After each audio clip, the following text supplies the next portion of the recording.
بسم اللہ الرحمن الرحیم۔ شروع اللہ کے نام سے جو بڑا مہربان اور نہایت رحم کرنے والا ہے۔ تو یہ بات کرتے ہیں قبر کے حوالے سے۔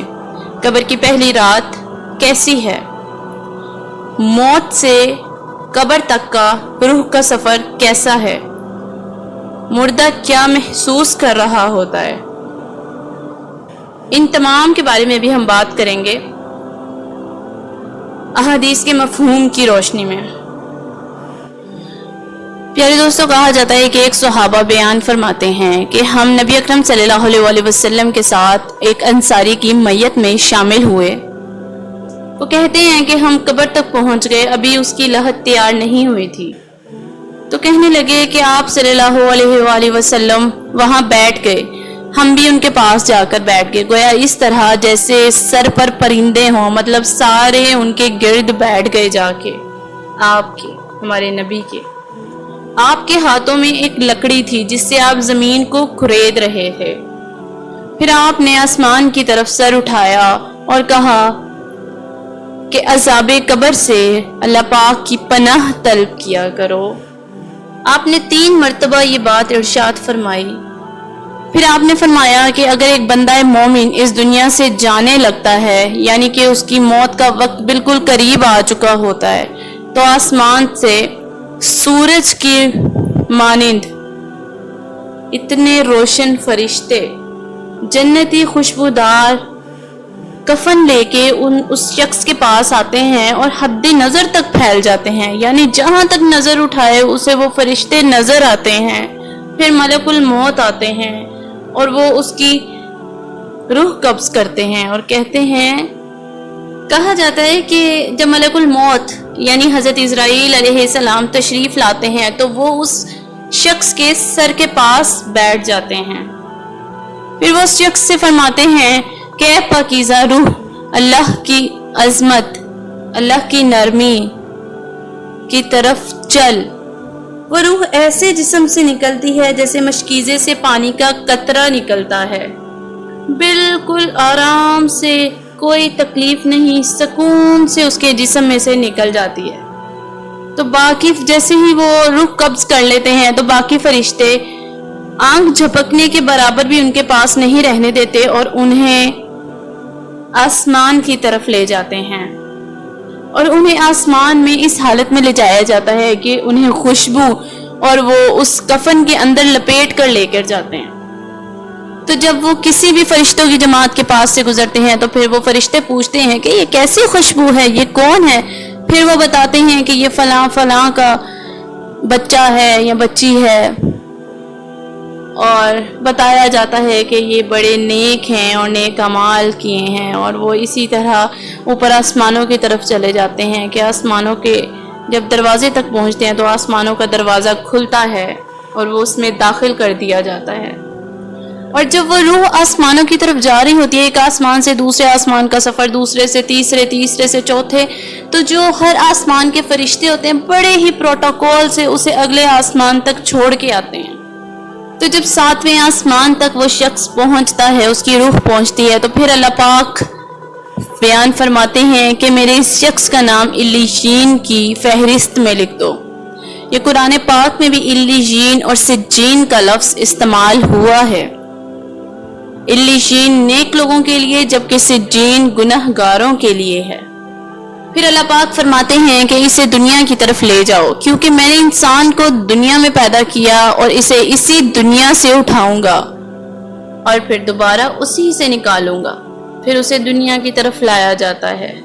پھر جب وہ دنیا میں آتا ہے اس کی روح کو اس کے جسم کی طرف لوٹا دیا جاتا ہے، لیکن یہ نہیں کہ وہ کھڑا ہو جائے، بلکہ یہ برزخی معاملات ہیں، یہ سب ہو رہا ہوگا لیکن انسانی نظر اس چیز کو دیکھنے سے قاصر ہے۔ اسی طرح کہا جاتا ہے کہ جب ایک گناہگار شخص کی روح قبض کرنی ہوتی ہے تو آسمان سے فرشتے اترتے ہیں، انتہائی بدبودار وہ بدبو آ رہی ہوتی ہے، وہ ایک کمبل لے کے آتے ہیں بالوں سے بھرا سیاہ، اور اس کی حد نظر تک بیٹھ جاتے ہیں۔ پھر اس کے بعد ملک الموت آتے ہیں اور اس کے سر کے پاس بیٹھ جاتے ہیں اور کہتے ہیں کہ اے خبیث روح، خبیث جسم سے نکل تو وہ اس طرح سے نکلتی ہے جیسے ململ کے کپڑے کو کانٹے دار جگہ پہ ڈال کے ایک دم سے کھینچ دیا جائے، یعنی کہ وہ چتھڑے چتھڑے ہو جاتا ہے۔ اتنی اذیت سے اس روح کو نکالا جاتا ہے، جیسے ہی روح نکلتی ہے وہ فرشتے پلک جھپکنے کے برابر اس مردہ کو اٹھاتے ہیں، اس کی روح کو آسمانوں کی طرف لے جاتے ہیں۔ تو فرشتے پوچھتے ہیں یہ اتنی بدبو کہاں سے آ رہی ہے؟ پھر دنیا کے اس کے بدبخت ناموں میں سے نام لیے جاتے ہیں اور بتایا جاتا ہے کہ یہ فلاں کا فلاں شخص ہے۔ پھر اس کے بعد جب آسمانوں کی طرف جایا جاتا ہے، آسمان کے دروازے کھلنے ہوتے ہیں تو دروازہ نہیں کھلتا۔ پھر اس کے بعد اللہ پاک فرماتے ہیں کہ یہ بہت گناہ گار شخص ہے، اس کا نام سجین کی فہرست میں لکھ دو اور اس کی روح کو واپس لے جاؤ، کیونکہ میں نے انہیں زمین سے پیدا کیا ہے اور زمین سے ہی اٹھاؤں گا۔ پھر جب جاتے ہیں تو اس کے بعد قبر کا منظر شروع ہوتا ہے، پھر اس کے بعد قبر کے معاملات شروع ہوتے ہیں۔ کہا جاتا ہے کہ جب رشتہ دار عزیز و اقارب اس مردہ کو قبر میں چھوڑ کے ابھی 40 قدم دور جاتے ہیں تو پیچھے 2 فرشتے یعنی منکر اور نکیر وہاں پر آ جاتے ہیں، اس مردہ کو اس شخص کو بٹھاتے ہیں اور اس سے سوالات کا سلسلہ شروع ہوتا ہے۔ یہ بہت خوفناک شکل کے فرشتے، نیلی آنکھوں والے۔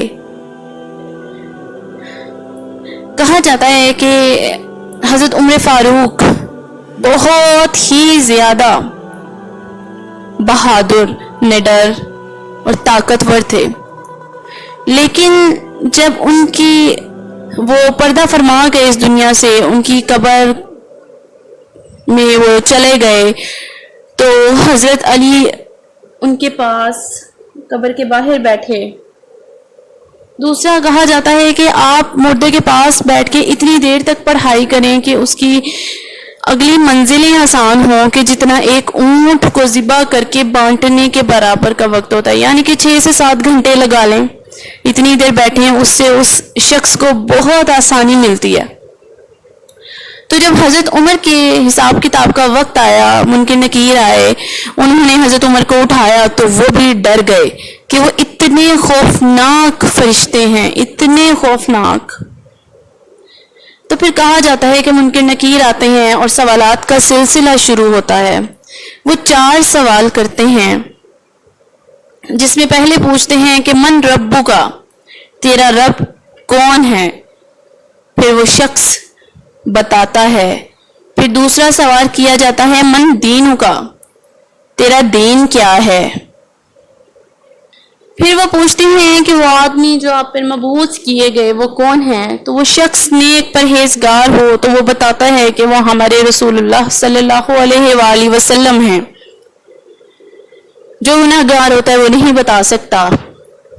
پھر جب وہ بتاتے ہیں کہ ہمارے پیارے آقا ہیں وہ شخص جو ہم پہ مبعوث کیے گئے، ہم نے ان کی ہدایات پر عمل کیا، ان کے کہنے کے مطابق زندگی گزاری، اللہ اور اس کے رسول کو راضی کرنا چاہا۔ جامعہ ترمذی میں آیا ہے کہ اس کی حدیث میں ہے کہ وہ منکر نکیر ایک یہ سوال پوچھتے ہیں کہ من نبیو کا۔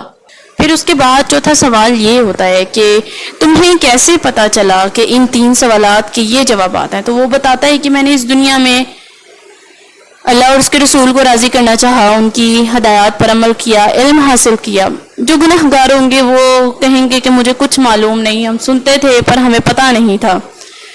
تو اسی طرح جو نیک شخص ہوگا اس کی قبر میں جنت کی کھڑکیاں کھول دی جائیں گی کہ وہاں سے ٹھنڈی ہوا اور خوشبو آتی رہے گی، اور پھر اسے ابدی نیند سلا دیا جائے گا، اور اسی طرح گناہ گاروں پہ عذاب مسلط کیا جائے گا ان کے گناہوں کے حوالے سے۔ تو پھر اس کے بعد جب آخرت آئے گی، قیامت کا دن آئے گا، تو اللہ تعالیٰ قبروں سے ان تمام کو اٹھائے گا۔ جو نیک لوگ ہوتے ہیں وہ پھر اللہ پاک سے کہیں گے، جب اتنا اچھے معاملات دیکھ لیں گے کہ یا اللہ قیامت کب آئے گی، قیامت جلدی آ جائے، ہم اس جنت میں جائیں جلدی، جس کی خوشبو، جس کی ہوائیں اتنی اچھی ہم تک ہیں، اور اتنی قبر کشادہ کر دی جاتی ہے کہ حد نظر تک وہ قبر کو کشادہ کر دی جاتی ہے۔ اور جو گناہ گار ہوتے ہیں ان کی قبر کو اتنا تنگ کر دیا جاتا ہے، استغفر اللہ، کہ ان کی پسلیاں ایک پسلی کے اوپر دوسری پسلی چڑھ جاتی ہے۔ تو یہ تمام معاملات تھے۔ قبر کی پہلی رات کہا جاتا ہے کہ بہت سخت رات ہے.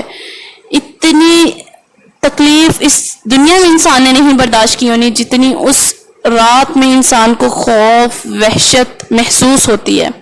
بس اللہ پاک سے ہماری یہی دعا ہے کہ اللہ پاک ہمیں نیک اعمال کرنے کی توفیق عطا فرمائے, ہمیں گناہوں سے پاک رکھیں, تاکہ ہم بھی جب اپنی قبر میں جائیں تو ہمارے ساتھ نیکی کے معاملات ہوں, ہماری روح قبض کی جائے تو ہمیں خوشبودار اور صاف جنتی کفن پہنایا جائے, ہمیں اللہ پاک ہمارا نام علیین میں لکھوائے, ہمیں نیک بنا دے, ہمیں ایسا بنا دے کہ ہم اسے اور اس کے محبوب کو پسند آ جائیں. تو آج کی ویڈیو ہماری